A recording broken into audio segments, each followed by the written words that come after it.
Who would be a Wolves fan, eh? On goes Paul. People might yet win it here for Wolves. Flash in the shot. What a goal!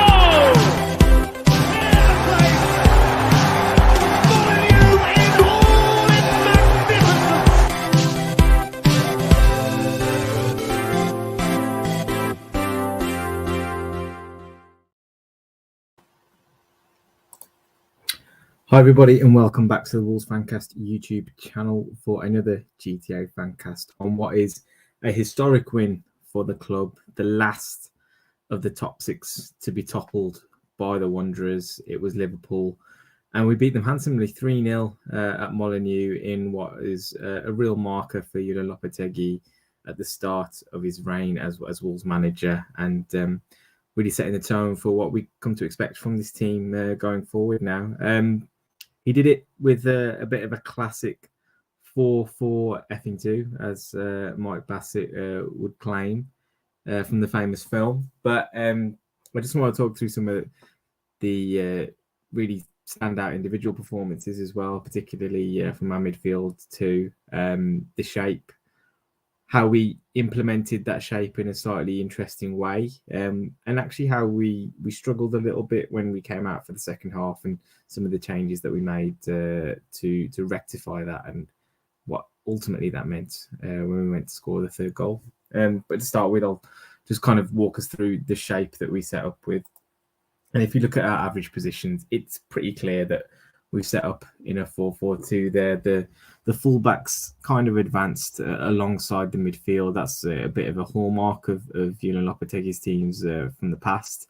And quite a narrow pair of wide men. I would say partly naturally because Matheus Nunes was ostensibly playing as a left winger, but has a tendency to sit a little bit inside because he is a natural central midfielder. And Hwang actually had quite an interesting role to begin with. Obviously, unfortunately, going off injured, kind of in tandem with Pablo Sarabia, and we saw for the first goal as well exactly how that played out. But if you look at our shape out of possession, you can see here two very distinct forwards in Sarabia and Matheus Cunha, and that midfield all kind of within shot there, with really the aim there being to stop the ball getting into the central midfielder, the deepest one in particular in Bajcetic, and probably filtering Liverpool as wide as possible. But with those two energetic wide men, I think really the aim there was to cover as much ground as possible and get out to Liverpool's fullbacks, who are really, really important to the way they progress the ball, as we know, in Andy Robertson and Trent Alexander-Arnold. And really you can't describe them as having too much of an influence on the game. So that seemed to work. But when it came to on the ball, I think the interesting point to make from the way we moved in possession, Cunha and Sarabia, two players who are more likely to come towards the ball and drop in deep. So you do need more of a threat in behind. And Hwang was the man who actually looked to make that run. You can see, obviously, we all remember the first goal with Sarabia floating around really out towards the right flank. And when he did that, it was Hwang's job to go and play on the last line, make a run in behind the defence. And Sarabia found him, which led to that own goal from Joel Matip, which was really, going to show the fruits of the labour that Lopetegui been working on clearly between the Man City defeat in this game, setting up to win this one. Now, we did this in our game against Liverpool in the FA Cup as well. We played a bit of a 4-4-2 system in that one. It was Gonzalo Guedes and Raul Jimenez up front, with Joe Hodge and Ruben Neves sitting deeper in midfield. This time, obviously, we introduced Mario Lemina into the lineup, and he went out to kind of basically show up as man of the match, and just to kind of understand the roles that the two of them played. You can see here the touch map of the two of them, and Lemina really kind of allowed Neves to have an influence on the game higher up the pitch. We saw obviously him breaking into the box to score the third goal. There was actually an instance early in the first half where Neves made a run in behind to break the line when Nelson Semedo was on the break as well. So clear evidence here that Lopetegui wants Neves to have more of an influence higher up the pitch. You can see in that first image there on the left as well.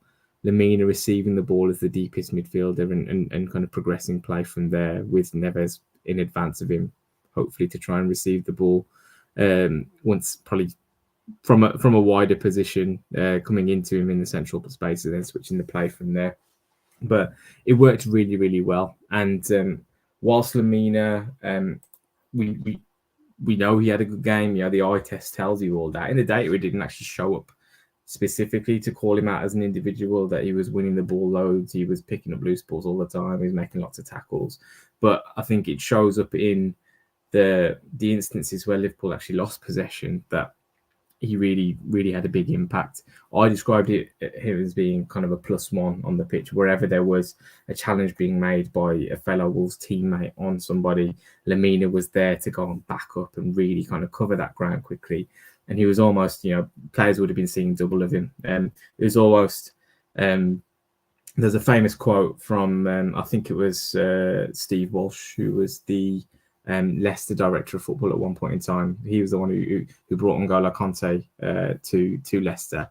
And the system he said they played when they won the league was Danny Drinkwater in the middle and N'Golo Conte either side of him, which kind of just displayed how much ground he was covering. And you could say the same for Mario Lemina in this game in particular. But like I say, the instances where Liverpool lost possession is 30 times counted here by WhoScored.com. And you can just see that kind of area between midfield and defence, just a cluster of constant turnovers where we could win the ball.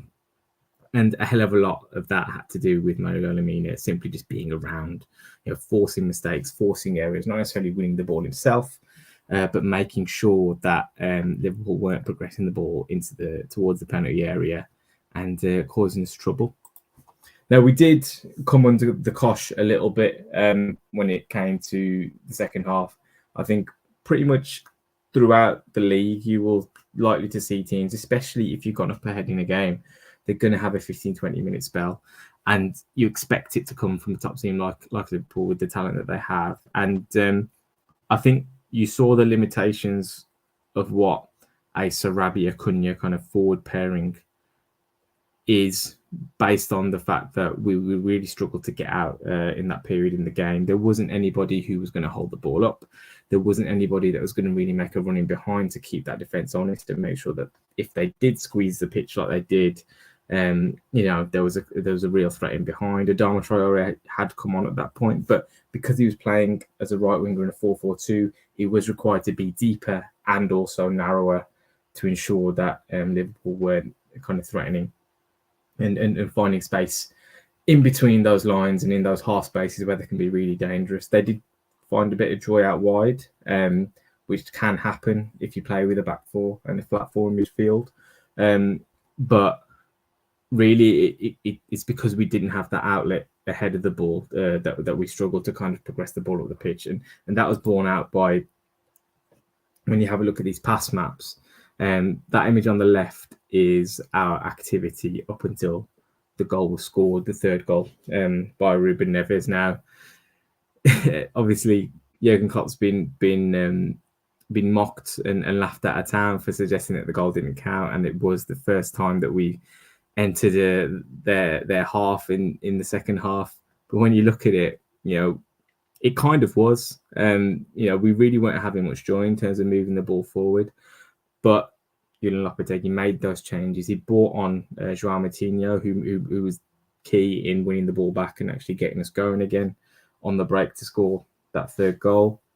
And he also brought on Raul Jimenez. And while Jimenez has bore the brunt of further criticism, probably for the way he attempted to score when he was put through 1v1 against Alisson at 3-0, I think having that more of a target striker, someone who's more readily able to receive the ball with his back to goal, I think made a big difference to the way we played. And you can see thereafter, obviously that cushion of a third goal helps, but we were much more comfortable within the game. We were able to play a lot more and keep possession, and it kind of was bookended by that wonderful spell in injury time where we kept the ball for 2 to 3 minutes and we ended the game with that standing ovation. But it's really good to see that Lopetegui's got that kind of statement win under his belt so early on in his reign. I think it's really important that a manager gets that.